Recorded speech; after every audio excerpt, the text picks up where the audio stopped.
안녕하세요 여러분, 현쌤입니다. 이렇게 두 번째 강의를 보는 친구가 있다니 감격이네요. 최선을 다해 강의해 보도록 하겠습니다. 자, 오늘의 주제는 실기도면 첫 번째 시간입니다. 지난번 시간에 봤던 도면에 모르는 단어들이 너무 많아서 좀 걱정이 많았을 텐데요. 오늘부터 그 두려움을 싹 없애보자고요. 자, 그럼 시작합니다. 자, 오늘 목차인데요. 실기시험지 독파하기입니다.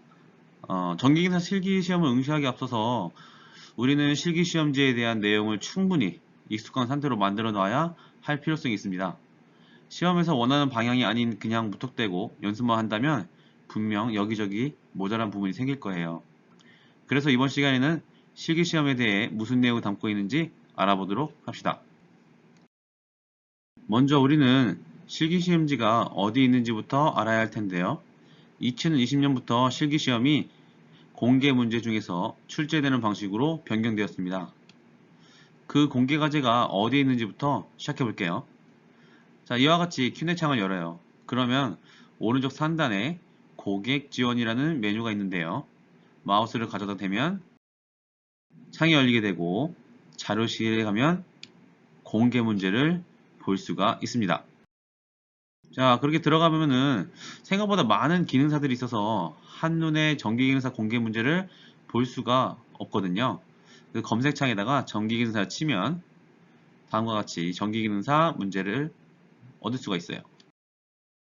압축 파일을 받아 열어보면 보는 것 같이 18개의 공개 문제가 PDF 파일로 이루어진 걸 볼 수 있는데요. 시험은 크게 두 가지 형태의 문제로 출제가 됩니다. 형태라는 것은 시험 문제의 주제라고 볼 수 있는데요. 두 가지 주제이지만 한 주제마다 조금씩 다른 내부 회로랑 배관 설비 구조입니다. 즉, 한 형태당 9개의 변형된 문제로 출제가 된다는 것이죠. 우리가 18개의 문제를 전부 풀어볼 수 있는 시간이 여건만 주어진다면 좋겠지만은 지난번 시간에서 말한 것 같이 기본적인 내용에 충실히 한다면 조금 변형된 문제는 아무것도 아니라고 느껴질 것입니다. 자, 그럼 시작해볼까요? 우리 학생들은 이 중에 한 공개 과제를 골라서 프린트해서 같이 보면 훨씬 더 잘 이해하기 쉬울 겁니다. 공개 문제의 제일 첫 번째 페이지 처음 부분입니다. 자, 국가기술 자격 실기시험 문제. 우리가 이 시험을 통과하게 된다면 국가가 인정하는 기술 자격증을 취득하게 된답니다. 왠지 막 가지고 싶은 생각이 드는데 저뿐일까요? 다음으로는 이제 공개라는 글씨가 보이는데요. 이전에는 실기시험을 끝마친 후에도 문제지를 본인이 가져갈 수가 없었어요. 하지만 이제 여기 보시는 것 같이 자신이 치른 시험 문제는 가지고 나갈 수 있다는 게 크게 바뀐 점이죠. 자, 다음으로는 15라는 숫자가 보이는데요. 공개 문제라서 번호를 매겨놓긴 했는데 실제 시험 문제에서는 15번 문제가 출제되어도 15번이라고 적혀있진 않아요. 자, 보면은 다음으로 자격 종목이 보이죠. 현재 자기가 응시하고자 하는 종목의 이름이 보이고, 그리고 옆에 과제명. 이번 과제는 전기설비의 배선 및 배관 공사이네요. 자, 다음으로는 비번호라는 글씨가 보이는데요. 비번호라는 것은 시험장 내에서 부여받은 번호를 뜻합니다. 부여받은 번호의 자리에서 실기시험을 치르고, 보통 또 비번호는 뒷목 오킷에 부착하여서 감독관님의 잘 볼 수 있도록 하는 게 관례입니다. 자, 시험 일시, 시험 장명을 다 적고요. 그리고 시험 시간은 4시간 30분으로 되어 있는데요. 4시간이 넘는 긴 시간이라는 생각이 들게 하는데 충분히 연습이 되어 있지 않다면 이 시간도 부족하다고 느낄 수가 있어요. 현쌤도 감독을 하러 간 적이 있는데요. 시간 내 끝내지 못하시는 분들이 있어서 정말 너무나도 아쉬운 생각이 들었습니다. 자, 아래를 보면 이제 요구사항에 대한 내용이 있을 거예요. 과제를 수행하기에 필요한 전반적인 내용을 요구하는 그런 부분인데요. 함께 보도록 합시다. 자, 지급된 재료와 시험장 시설을 사용하여 제한 시간 내에 주어진 과제를 안전에 유의하여 완성하시오. 단, 지급된 재료와 도면에서 요구하는 재료가 서로 다를 경우 도면을 참고하여 필요한 재료를 지급된 재료에서 선택하여 작품을 완성하랍니다. 즉, 한 과제를 완성하는데 여러 재료를 주지만 그 재료를 모두 사용하는 게 아니라 필요한 재료만 골라서 과제를 완성하라는 말이죠. 자, 두 번째로는 배관 및 기구 배치 도면에 따라 배관 및 기구를 배치하시오. 단, 제어판을 제어함이라고 가정하고 전선관 및 케이블을 접속하시오. 자, 도면에 나와 있는 제어함이라는 곳에 우리는 제어판이라는 곳으로 작업을 하게 되는데요. 기구 배치와 배선하는 능력을 평가하는 시험이다 보니까 제어판을 제어함이라고 생각하고 작업을 하면 되겠습니다. 자, 다음으로는 전기 설비 운전 제어 회로 구성인데요. 제어 회로의 도면과 동작 사항을 참고하여 제어 회로를 구성하시오. 전원 방식은 3상 3선식 220V. 전동기 접속은 생략하고 접속을 할 수 있게 단자대까지 배선하세요. 라고 써 있습니다. 어쨌든 제어 회로를 구성하면 되는 거고, 전원 방식은 3상이니까 보통 우리가 이제 콘센트에 사용하는 건 1상이고, 이런 과제들은 이제 공장에서 사용하게 되니까 3상을 기준으로 작업을 하게 됩니다. 그리고 실제로 우리가 이제 능력을 보는 시험이니까 전동기 접속해서 구동은 하지 않는다고 합니다. 자, 다음으로는 특별히 명시되어 있지 않은 공사 방법은 전기사업 법령에 따른 행정규칙, 전기설비 기술기준, 한국전기설비 규정, 그것에 따릅니다. 자, 수험자 유의사항입니다. 수험자 유의사항을 고려하여 요구사항을 완성하도록 합니다. 자, 수험자들은 시험 시작 전에 지급된 재료의 이상 유무를 확인하고 이상이 있을 때는 감독위원의 승인을 얻어서 교환을 할 수 있습니다. 단, 시험이 시작 후에 파손된 재료는 수험자 부주의에 의해 파손된 것으로 간주하여 추가로 지급하지는 못합니다. 두 번째로는 제어판을 포함한 작업판에서의 제반 치수는 밀리미터 기준으로 하고요. 허용오차는 외관 박스, 전선관, 전원 및 부하측, 단자대 등 이런 것들은 플러스 마이너스 30mm, 그러니까 3cm죠. 제어판의 내부는 플러스 마이너스 5mm, 0.5cm 정도 됩니다.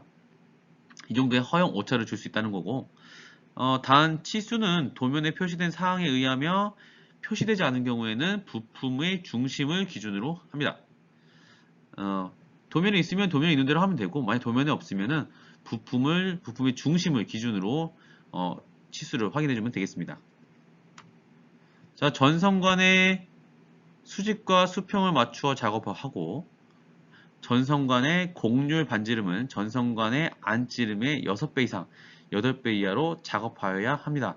자, 이 말이 무슨 말인지 감이 잘 안 올 텐데요.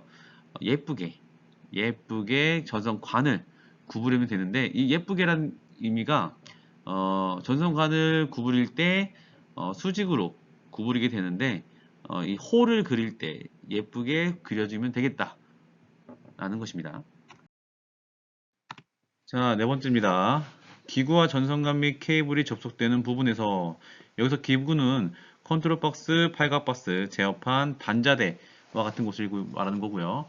이러한 곳에서 가까운 곳에 쉐드를 설치하고, 자, 쉐드는 이렇게 생긴 거죠. 자, 그러니까 이제 컨트롤 박스, 그리고 팔각 박스 또는 단자대와 그리고 전선관, 이런 전선관들이 접속되는 부분에서 가까운 곳에 쉐드를 설치하고, 전선관 및 케이블의 작업판에서 뜨지 않도록 쉐드를 적절히 배치하여 튼튼히 고정합니다. 단, 굴곡부가 없는 배관에서 기구 끝단 사이가 400mm 미만이면 쉐드 1개도 가능하다고 합니다. 자, 그러니까 어쨌든 이 쉐드는 기구를 단단히 고정하는 목적에 쓰이고요. 그리고 이 컨트롤 박스와 이 전선관들이, 그리고 케이블들이 끝단에 가까운 곳에 설치를 하면 되겠습니다. 자, 다음으로는 이제 여기서 기구는 컨트롤 박스, 팔각 박스, 제어판을 뜻하고, 전선관이 접속되는 부분에 전선관 및 케이블용 커넥터를 사용하고, 자, 케이블 커넥터는 다음과 같이 생겼어요. 그리고 제어판에 전선관 및 케이블용 커넥터를 5mm 정도 올리고 쉐들로 고정하여야 합니다 라고 했는데, 여기서 이제 5mm를 하는 이유는 원래는 우리가 이 제어판을 원래는 제어함이라고 이제 했죠. 제어함에 원래는 이렇게 연결을 했어야 되는데 누구와 같이 이 컨트롤 박스에 연결하는 것과 같이 연결을 이렇게 해야 되는데 우리는 제어판을 사용한다고 하니까 연결할 수가 없게 되거든요. 그러면 그런 거를 이제 가정해서 5mm 정도 제어판 위에 올려놓으면 된다는 말입니다. 단자대와 전선관이 접속되는 부분, 어디 부분이냐면 단자대와 전선관이 접속하는 부분에는 전선관 커넥터를 사용하는 것을 금지합니다. 그러니까 이런 기구끼리 연결하는 것은 쓰는데 단자대와 연결하는 것은 커넥터를 사용하지 않는다라고 생각하면 되겠죠. 자, 컨트롤 박스에 사용하지 않는 홀 구멍에 홀 마개를 설치합니다. 그러면은 무슨 말이냐? 이 집 아까 컨트롤 박스가 여기라고 그랬죠. 컨트롤 박스는 다음과 같이 생겼는데 한 구, 그러니까 하나가 뚫린 곳이 있고요. 2구, 3구가 있습니다. 그런 걸 이 상황에 맞춰서 사용하면 되고 만약에 2구라고 했는데 한 구만 사용하고 그 한 구를 비워두게 되면 여기다 홀 마개를 사용해서 덮어놓으라는 거죠. 그 홀 마개 사용하는 거는 이제 아무래도 감전 사고를 방지하기 위해서입니다. 제어판 내 기구는 기구 배치도와 같이 균형 있게 배치하고 흔들림 없도록 고정합니다. 우리가 이제 쉐들이나 이런 뭐 사용하는 것들은 이제 고정돼서 이제 절대로 움직이지 않도록 한번 고정하면 움직이지 않도록 하는 거기 때문에 이건 당연한 말이 되겠죠. 자, 다음으로는 이제 8번 소켓에 채점용 기기가 들어갈 수 있도록 작업합니다 라고 써져 있는데 그 말은 무슨 말이냐, 과제를 풀다 보면은 이렇게 8핀하고 12핀짜리 소켓을 많이 사용하게 되거든요.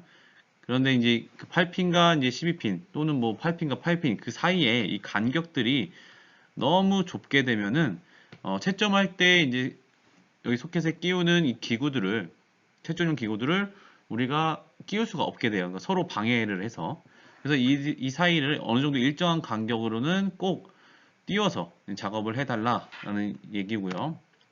제어판 배선은 미관을 고려하여 전면에 노출 배선하고 전선이 흐트러짐 등이 없도록 케이블 타이를 이용하여 균형 있게 배선합니다. 이 아래에 이제 보면은 다음과 같이 소켓들이 되어 있는 게 보이죠.